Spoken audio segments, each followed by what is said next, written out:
यं प्रव्रजन्तमनुवेदमवेदकृत्यं द्वैपायनो व्रहेकातराजुहाव पुत्रेति तन्मयता तर्वोऽभिनेदो तं सर्वभूतहृदयं मुनिमानतोऽस्मि। आदरणीय सुखदेव जी महाराज सुखदेव जी महाराज ने जन्म लेते से ही माता पिता के तरफ मुड़कर भी नहीं देखा, उनने संन्यास ले लिया और अपना घर छोड़कर निकल गए।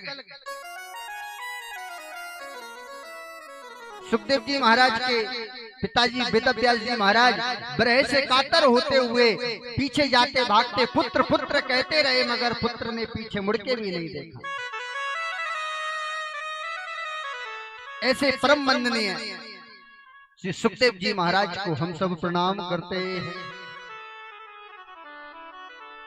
आइए महाराज, अब हम उस नैमिषारण्य क्षेत्र में चलते हैं जहाँ 88,000 ऋषिजन विराजमान हैं। 88,000 ऋषि नैमिषारण्य क्षेत्र में विराजमान हैं। आपने कई कथाएं सुनी होंगी, सभी कथाओं में वर्णन आता है। हमारे घर में हम सत्यनारायण भगवान की कथा कराते हैं, जब कहते हैं ना, एक समय नैमिषारण्य क्षेत्र में 88,000 ऋषिजन बैठे थे, बोलते हैं ना, तो नैमिषारण्य क्षेत्र में 88,000 ऋषिजन भजन कर रहे थे।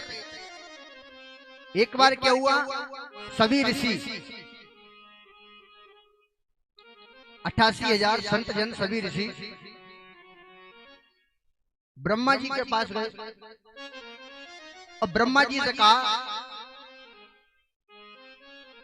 कि ब्रह्मा जी, हमको कोई एक ऐसा स्थान बताइए कि जहां हम भगवान का भजन कर सकें। ऐसा कोई स्थान बताइए। ब्रह्मा जी ने अपने मन से एक चक्र को पैदा किया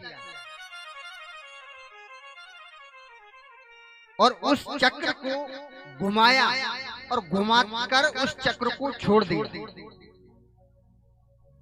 अब जब उस चक्र को छोड़ा तो उस चक्र की जो नेमी होती है, नेमी कहते हैं गति को, जो चलता है ना, नेमी कहते हैं गति को। जो चक्र की नेमी होती है, जो गति होती है, वो अरण्य में जाके रुक गई महाराज। तो नाम पड़ गया नेमी अरण्य, इसलिए नाम पड़ गया उसका नैमिषारण्य। नैमिषारण्य में 88,000 ऋषिजन विराजमान हैं, जो ऋषियों की कई लंबी आयु है महाराज। सतयुग, त्रेता युग, द्वापर, कलयुग कई बदल गए, कईयों बार इंद्र बदल गए महाराज। इतने बड़ी बड़ी उम्र के ऋषिजन वहां विराजमान हैं। उन सभी ऋषियों के बीच में 20 वर्ष के सूत जी महाराज का आगमन हुआ। अब महाराज जैसे ही सूत जी महाराज आए, वैसे ही सूत जी महाराज को देखकर 88,000 ऋषिजन सब खड़े हो गए, सब खड़े हो गए। 20 वर्ष के सूत जी महाराज को देखकर वो प्रणाम करने लगे। हे सूत जी महाराज, आइए, आपने बड़ी कृपा की, हमको दर्शन दिए। सूत जी महाराज बड़े अचंभा में, मैं 20 वर्ष का बालक, और मुझे देखकर इतने बड़े बड़े संत, इतने बड़े बड़े ऋषि मुझे देखकर खड़े हो गए, हाथ जोड़ रहे, प्रणाम कर रहे हैं। सूत जी महाराज वो 88,000 ऋषि जनों से कहने लगे, अरे आप इतने बड़े संत, आप इतने बड़े ऋषि, आप मुझे प्रणाम कर रहे हो। तो 88,000 ऋषि सभी बोलने लगे। शौनकादिक ऋषि कहने लगे कि नहीं सूत जी महाराज, शास्त्र कहते हैं, श्रीमद् भागवत कथा कहती है, क्या कहती है, धन वृद्धा बल वृद्धा आयु वृद्धा तथैव च ते सर्वे अपि ज्ञान वृद्धाश्च किंकिराशिष किंकरा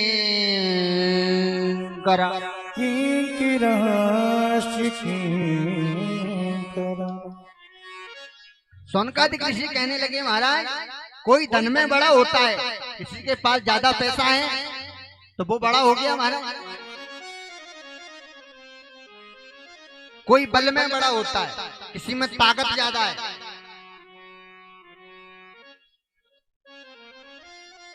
कोई आयु में बड़ा होता है। लेकिन श्रीमद् भागवत कथा शास्त्र कहती है महाराज जो ज्ञान में सबसे ज्यादा बड़ा है वही सबसे बड़ा माना गया है। 88,000 ऋषि जन हाथ जोड़कर कहने लगे सूर्य जी महाराज से, हे सूर्य जी महाराज आप ज्ञान में बड़े हो, आप करोड़ों सूर्य के समान हो। अज्ञान रूपी अंधकार के मानव के हृदय में बैठा हुआ उसे दूर करने करोड़ों सूर्य के समान हुआ। आज्ञान्त ध्वांत विध्वंस कोटि सूर्य सम प्रभा सूताख्यायी कथा सारम मम कर्णम रसायनम मम कर्णे रसायनम। आप करोड़ों सूर्य के समान हो और सूची महाराज से कहने लगी आप हमें कोई ऐसा शाश्वत साधन बतलाइए जहां सबसे अधिक कल्याणकारी हो और हम सबको जल्द से जल्द श्याम सुंदर नंद नंदन यशोदा नंदन की प्राप्ति हो जाए। ऐसा कोई शाश्वत साधन बतलाइए। चिंतामणि तो हमको लौकिक सुख दे सकती है मगर महाराज कल्प वृक्ष अगर मिल जाए तो वो हमको स्वर्ग की संपत्ति प्राप्त करा सकता है। देखिए सभी लोग ध्यान से श्रवण करना। एक कल्प वृक्ष होता है। कौन सा वृक्ष होता है? कल्प वृक्ष। अब आप कहोगे महाराज कौन सा होता है ये कल्प वृक्ष? सभी सोच रहे हो ना, ये भी बताएंगे, ध्यान से श्रवण करिए। देखिए एक कल्प वृक्ष होता है, उस वृक्ष के नीचे बैठकर आप जो भी कामना करोगे तुरंत पूरी होती है महाराज। तुरंत एक सेकंड में उस कल्प वृक्ष का वो प्रभाव है।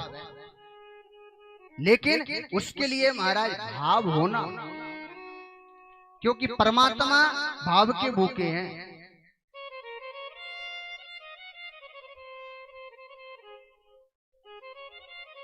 एक शहर के बाबू थे, वो एक शहर के बाबू एक गांव के बगल से निकल रहे थे पैदल पैदल। ज्यादा धूप थी तो एक कल्प वृक्ष उनको दिखाई दिया। अच्छा, उनको बाबूजी को ये मालूम नहीं था कि एक कल्प वृक्ष है। वो उस वृक्ष के नीचे बैठ गए। अब वो बाबूजी उस वृक्ष के नीचे बैठे बैठे सोच रहे, आह कितनी ठंडी हवा आ रही, बड़ा आनंद आ रहा है। यहाँ अगर एक बढ़िया खटिया होती चारपाई और अगर मैं उस पर लेटा होता तो कितना आनंद आता। तो महाराज वहां चारपाई खटिया आ गई और बाबूजी उस पर लेटकर विश्राम करने लगे, क्योंकि वो तो कल्प वृक्ष था, उसके नीचे आप जो भी कामना करोगे तुरंत पूरी होनी। अब वो बाबूजी थोड़ी देर बाद क्या सोचने लगे कि अगर यहाँ 56 प्रकार के व्यंजन होते और अगर मैं यहाँ वो 56 प्रकार के व्यंजन पा रहा होता तो कितना आनंद आता। तो महाराज वहां वो व्यंजन आ गए और वो बाबूजी भोजन करने लगे बड़े आनंद से। बाबूजी भी सोचे कि यार क्या चमत्कार हो रहा है, जो मांग रहा हूं वो हो रहा है, ये तो बड़ा चमत्कारी गांव है। अब महाराज जब भोजन वगैरह सब हो गया तो वो बाबूजी चारपाई पे मस्त लेट गए। अब लेटे लेटे महाराज वो बाबूजी विचार करने लगे कि यहाँ जंगल में कोई है तो है नहीं, कोई दिखाई भी नहीं दे रहा। अगर यहाँ शेर आ गया और मुझे खा गया तो महाराज वहां शेर आया और वो बाबूजी को खा गया। बोलिए राधे राधे। क्योंकि वो तो कल्प वृक्ष था, जैसी आप कामना करोगे वो पूरी होनी है।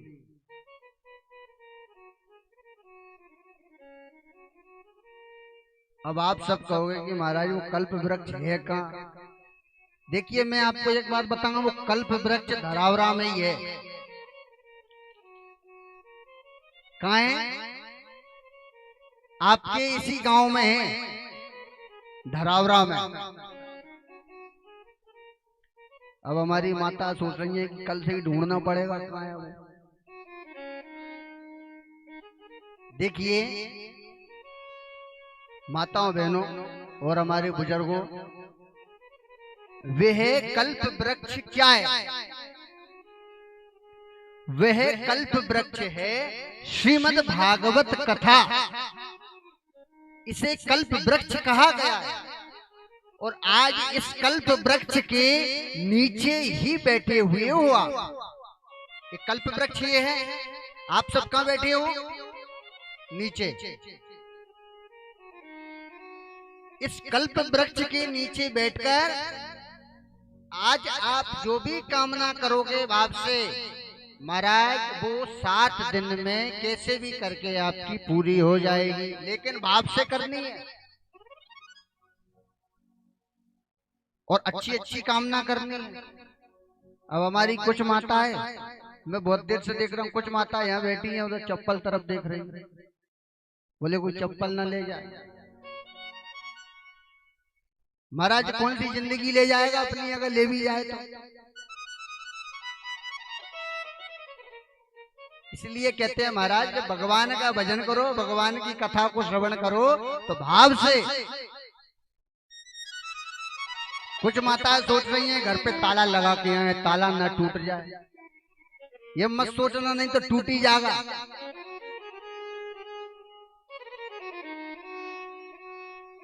इसलिए कहते हैं महाराज जब भगवान का भजन करो, भगवान की कथा को श्रवण करो तो भाव से करना चाहिए।